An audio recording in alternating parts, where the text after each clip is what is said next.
أهلا بيكم. معاكم دكتورة غادة الخولي، أستاذ واستشاري الطب النفسي كلية الطب جامعة عين شمس. هنتكلم في الفيديو ده عن حاجة حلوة قوي، بامبي كده، أحلام اليقظة. حاجة مهمة جدا، كتير للأسف مش عارف قيمتها وفاكرها شغل عيال. تعالوا نعرف هي إيه وفايدتها إيه. يعني إيه أحلام يقظة؟ أحلام يقظة دي نمط من أنماط الوعي الإنساني. إيه الكلام الكبير ده؟ شوفوا بقى، الوعي كلمة سمعناها كتير، كل إنسان في الدنيا عنده وعي. الوعي ده عبارة عن إيه؟ هو فيلم داير في دماغك عن اللي حواليك كله، أنت المخرج فيه. كل واحد فينا بيخرج فيلم عن الواقع اللي هو عايشه، عن العالم اللي هو شايفه، عن الأشياء اللي بيتمناها أو بيخاف منها أو بيحبها أو بيكرهها. الفيلم ده أنت البطل وأنت المخرج، وأنت ممكن تكون الخير والشر في نفس الوقت. الوعي ده بيعدي ب3 أنماط كل يوم. نمط اسمه الاستيقاظ، إن أنت صاحي. الفيلم ده ليه شكل معين وأنت صاحي، وليه شكل معين وأنت نايم وهو النمط التاني، وليه شكل تالت وأنت في أحلام اليقظة. يبقى وعي هو عبارة عن فيلم داير في دماغي أنا مخرجه عن اللي حواليا، والنمط ده بتاع هذا الفيلم بيختلف من شكل لشكل أو حالة لحالة اللي هو نوم واستيقاظ وأحلام يقظة. إذن أحلام اليقظة هي نمط من الأنماط ال3 للوعي الإنساني. النمطين التانيين الاستيقاظ والنوم، ال3 بنفس الأهمية، ودي حاجة يمكن ما يعرفهاش ناس كتير. بيحصل فيها إيه أحلام اليقظة دي؟ أنت بتطلع برا اللحظة، أنت ما بتعيش اللحظة اللي أنت فيها، أنت بتخش عالم ذكرياتك أو توقعاتك، رغباتك، تخيلاتك. طب خد بالك، هنا فيها مقامات بقى. لو أنت، ودي بقى نوع الفيلم، مش في فيلم هابط وفيلم بياخد جوائز وفيلم كوميدي وفيلم أكشن وفيلم أبطاله بوظوا السيناريو وفيلم سيناريو بوظ أبطاله.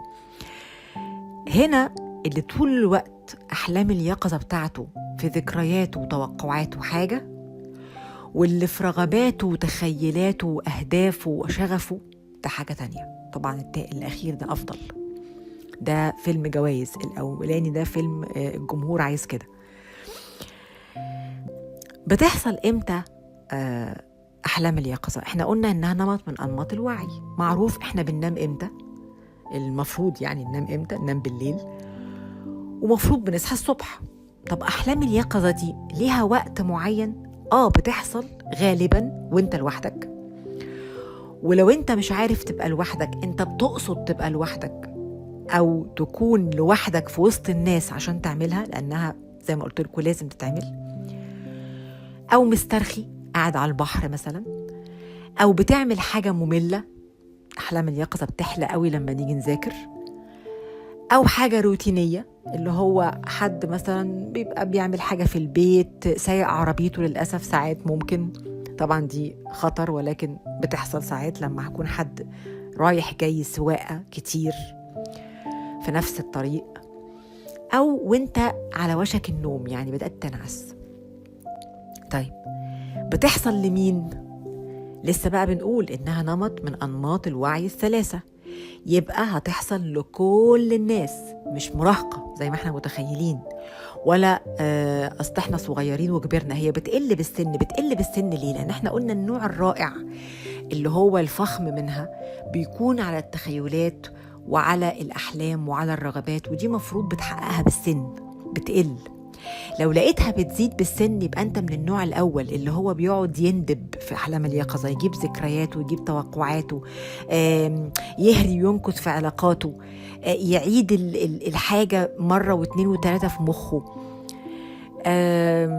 دي لا، هتلاقيها بتزيد بالسن مش بتقل. بس اللي هي healthy one، اللي هي الصحيحة السليمة، زي واحد بينام كويس وواحد بينام وحش، واحد بيصحى بدري وواحد بيصحى العصر. يعني ما هو الواحد ساعات بيلعب في وعيه بشكل مش صح، كمان في ناس بتشتغل في أحلام اليقظة بشكل مش صح. فكل الناس بيجيلها، مش طبيعي انها ما تحصلكش. يعني لو حد قال لي عمري ما حصل لي احلام يقظه وفاهم ان ده نوع من انواع النضوج او العقل، هقول لك لا، ده شيء مش طبيعي، ده شيء يعتبر طبعا مش عايزه اقول مرضي، ولكن هيبقى ليه تاثير مرضي لا شك. زي واحد بيحرم نفسه من النوم او نايم طول النهار ما بيصحاش ابدا. يعني زي ما قلت لكم هي حاله من حالات الوعي الثلاث. طيب ايه فايدتها؟ لا دي فايدتها عظيمة. انت عارف لما بتعجن عجين وتخمره، دي خميرة العقل، دي اللي بتشغل الشبكة بتاعة الديفولت نتورك في المخ، اللي هو شبكة الملل المفيد. دي اللي بتريح شبكات معينة في الدماغ، دي اللي بتطلع موجة ألفا من الدماغ اللي هي بتعمل الابتكار. دي لما واحد ملحن يبقى حاطط في مخه جملة موسيقية يحلم يقظة بيها، فتبص تلاقي اللحن كمل. أو واحد بيكتب كتاب فيقعد طول الوقت عايش في الكتاب، فتبص تلاقي الأحداث بتحصل في دماغه. دي تحل فيها مشكلة، دي تلاقي فيها فكرة، دي تعمل فيها تغذية مرتجعة لموقف علشان تعرف انت غلط في ايه وصح في ايه.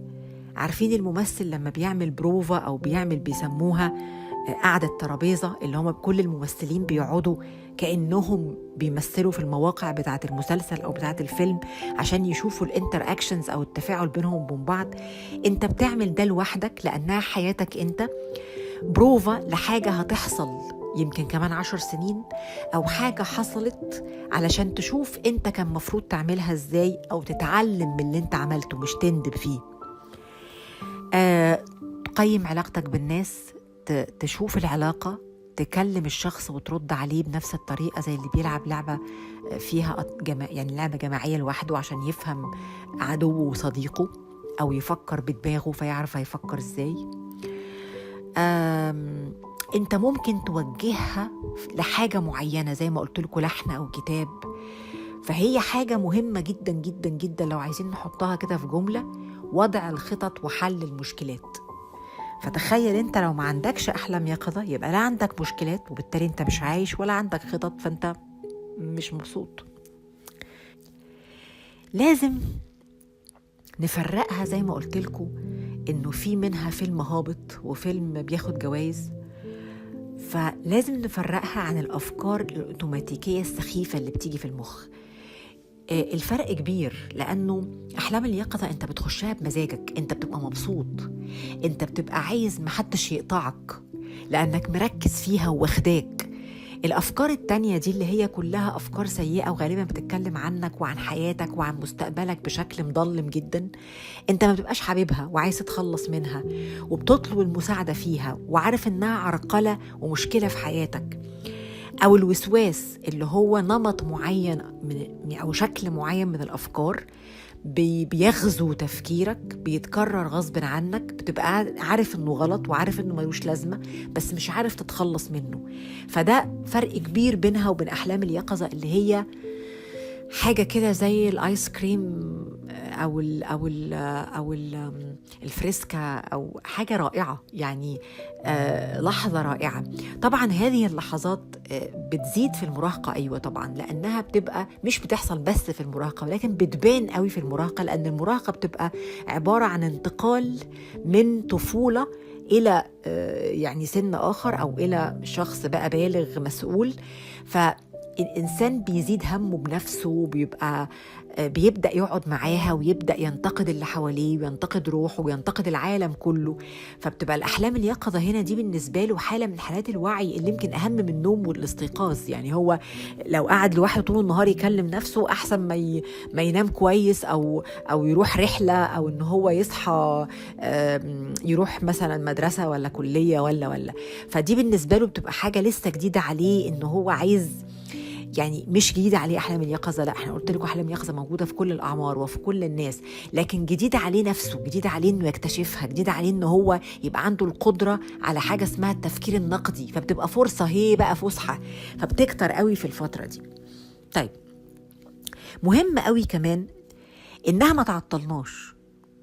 يعني أحلام اليقظة كل حاجة جميلة، لو زادت عن حدها انقلب لضدها. يعني زي ما قلت لكم، لو واحد مثلا نايم طول النهار، ما النوم مهم، بس لو زاد عن حده اتقلب لضده. كمان لو واحد يعني صاحي طول النهار ما بينامش أبدا، فده برضو غلط. فنفس الكلام بالنسبة لأحلام اليقظة، بالذات اللي بتجيلهم ساعة ما يكونوا هيذاكروا. يعني أول ما يجي يذاكر تبص تلاقي أحلام اليقظة هبت بقى.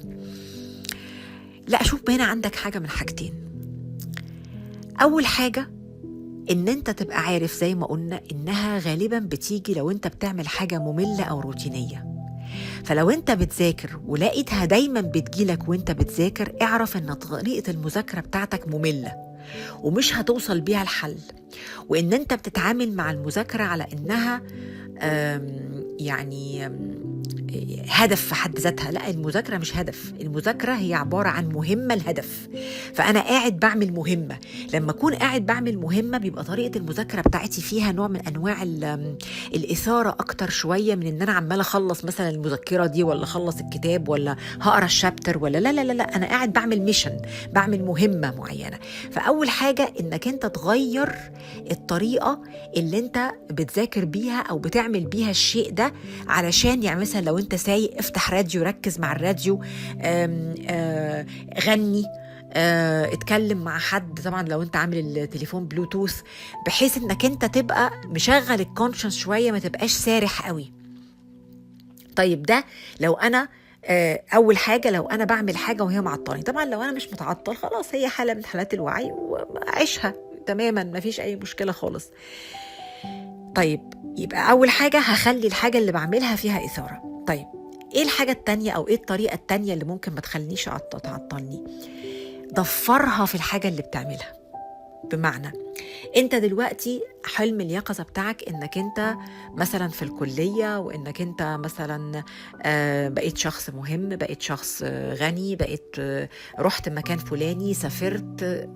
ايه المانع انك تدخل المذاكرة وانت بتعمل كده؟ يعني ايه؟ يعني انا سافرت وبعدين قابلت حد فقال لي انت في كلية ايه؟ فقلت له في كلية الطب. انت بتاخد فيسيولوجي؟ ده احنا كنا واخدين امبارح كذا. فقمت سأله سؤال راح ردت عليا. حتى لو حسيت ان ده بس هيبقى رائع على فكرة وهيبقى جميل جدا. انا النهاردة بتخيل ان انا في ثانوية عامة، وان انا دخلت كلية الطب او الكلية اللي انا عايزاها، وان انا مثلا مبسوطة قوي بالكلية وكذا. طب خلاص، اوكي، دخلت الكلية وقابلت انا بقى في احلام اليقظة، وقابلت مش عارفة صاحبتي ايه اللي انا متغاظة منها اساسا، اللي هي بتذاكر اكتر مني او ما بتحبنيش، فمفاجأة ان انا دخلت الكلية. يعني ممكن اعمل الفيلم اللي انا عايزاه زي ما انا عايزة بالظبط. لكن كمان ساعتها انا كنت في الكلية بذاكر فيسيولوجي وخدت محاضرة، وبعدين قمت انا مسمعة لهم مثلا او سألتهم او انا كنت باين ان انا مذاكرة في المحاضرة، فقمت قايلة بقى الكلام فدخلت فيها. ضفرت حلم اليقظة. لو انا بحب حد فقابلته فقال لي انت بتذاكري ايه؟ فقلت له بذاكر ايه. فقعدنا فانا اتكلمت مع اللي بحبه ده وقلت له عملت. طب قال لي طب مثلا ده صعب. طب سالته السؤال ده. طب الحكايه دي بنساها على طول. طب تفتكريها ازاي؟ فانا قعدت افكر معاه ازاي نفتكرها مع بعض، وهكذا. يبقى يا اما تضفرها يا اما تغير الطريقه اللي انت بتعمل بيها الشيء لانها ممله او روتينيه. طيب، حد يجي يقول لي لا يا دكتورة، أنا بقعد مركز كده وأقول أنا مش هفكر في الموضوع ده، أنا هوقف الحلم ده وأقعد أذاكر وعشان أبقى براكتيكال. اللي حضرتك بتقوليه ده مش براكتيكال. هرد عليك أقول لك لا، حضرتك اللي بتعمله ده هو المش براكتيكال، لأنه ضد تجربة علمية مشهورة جدا اسمها لا تفكر في الدب الأبيض. إيه التجربة دي بقى؟ جابوا طلبة وقالوا لهم قولوا يعني انتوا هتبقوا عندكم زي مثلا حاجة هتكتبها او حاجة هتقولها في الإذاعة مثلا او كذا. يعني في الآخر انا اديتك تعليمات انك انت وانت بتعمل التاسك ده ما تفكرش في الدب الابيض، اوعى تجيب سيرة الدب الابيض، سواء هتتكلم او هتكتب. never think in the white bear.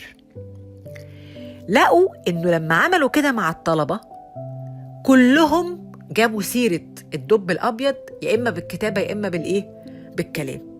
لأنك أنت ده على فكرة مهم جدا اللي بقوله ده. ليه؟ ساعات في ناس لما تيجي تعمل رجيم تقولك أنا مش هفكر في الأكل أبدا، بلاش الأكل خالص، بالعكس اتفرج على أكل وجيب سيرة الأكل واتكلم عن الأكل. لأنك لما بتيجي تقول مش هتكلم عن الأكل بيبدأ الأكل يحلى. لما حد يبقى لا قدر الله عنده عزيز فيقولك ما تجيبيش سيرته، ما تحاول تنسى بقى، بص تلاقي اسمه في دماغك وكلامه في دماغك، لا اجيب سيرته وكلمه وخليه وانت رد عليه كأنه موجود. هتبص تلاقي القصة بدأت تقل من دماغك. مثلا لو حد بيحب حد وسابه، انسيه بقى، كل ما تجيبي سيرته بتفتكريه، نفس الكلام.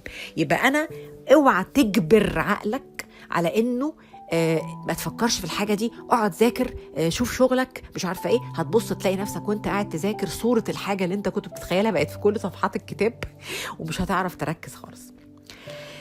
واحنا بقى بنختم بقول لكم انبسطوا بأحلام اليقظة، استخدموها، هي درجة ونمط من أنماط الوعي الإنساني ربنا حطه لأنه ليه لازمة وليه فايدة، واوعوا تهملوها ولا تحتقروها وتفتكروها شغل عيال.